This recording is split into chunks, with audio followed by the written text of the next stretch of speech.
நம்ம விவேக்ஸ்ல வெறும் 175 பே பண்ணிட்டு உங்க வீட்டுக்கு புதிய கென்ஸ்டார் சோலோ மைக்ரோவேவ் அவன் 20 லிட்டர்ஸ ஈஸியா எடுத்துட்டு போங்க. இந்த ஆஃபர் அனைத்து விவேக்ஸ் கிளைகளிலும் உண்டு. உக்ரைன் மீது ரஷ்யா தாக்குதல் நடத்தினால் மிகப்பெரிய மனித இழப்புகள் நேரிடும் என அமெரிக்க அதிபர் ஜோ பைடன் எச்சரித்துள்ளார்.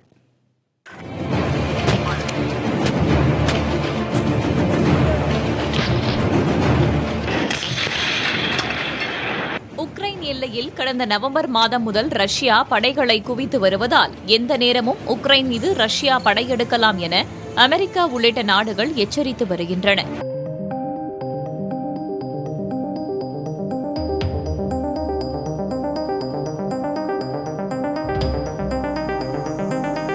இதனால் உக்ரைன் போர் பதற்றம் தான் உலகம் முழுவதும் பேசுபொருளாக உள்ளது.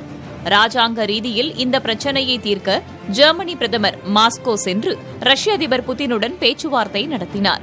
அப்போது ரஷ்யா போரை விரும்பவில்லை என்று கூறிய புதின், பாதுகாப்பு குறித்த தங்களது கவலைகளை நேட்டோ தீவிரமாக எடுத்துக் கொள்ளவில்லை என்று சுட்டிக்காட்டியுள்ளார்.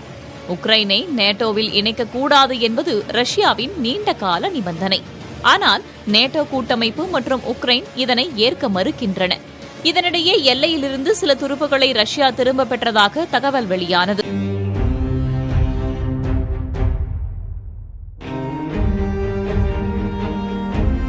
இது தொடர்பாக கருத்து தெரிவித்துள்ள அமெரிக்க அதிபர் ஜோ பைடன், ரஷ்யா இன்னும் 1.5 லட்சம் துருப்புகளை நிலைநிறுத்தி வைத்திருப்பதாகவும் உக்ரைன் மீது ரஷ்யா படையெடுப்பதற்கான வாய்ப்புகள் சற்றும் குறைவில்லை என்றும் கூறியுள்ளார்.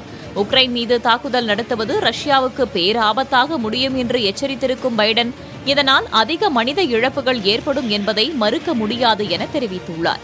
தேவையற்ற மனித இழப்புகளும் பொருளாதார இழப்புகளும் தான் ரஷ்யாவின் விருப்பமா என்று வினவியிருக்கும் பைடன், ராஜாங்க ரீதியில் இதற்கு தீர்வு காணவே அமெரிக்கா விரும்புவதாக கூறியுள்ளார். உக்ரைனுக்கு அமெரிக்கா தனது வீரர்களை அனுப்பாது, ஆனால் ஆயுதங்களை வழங்கும் என்றார். இதனிடையே உக்ரைன் அரசின் இணையதளங்கள் மீது ரஷ்யா சைபர் தாக்குதல்களை தொடங்கியிருப்பதாக குற்றச்சாட்டுகள் எழுந்துள்ளன.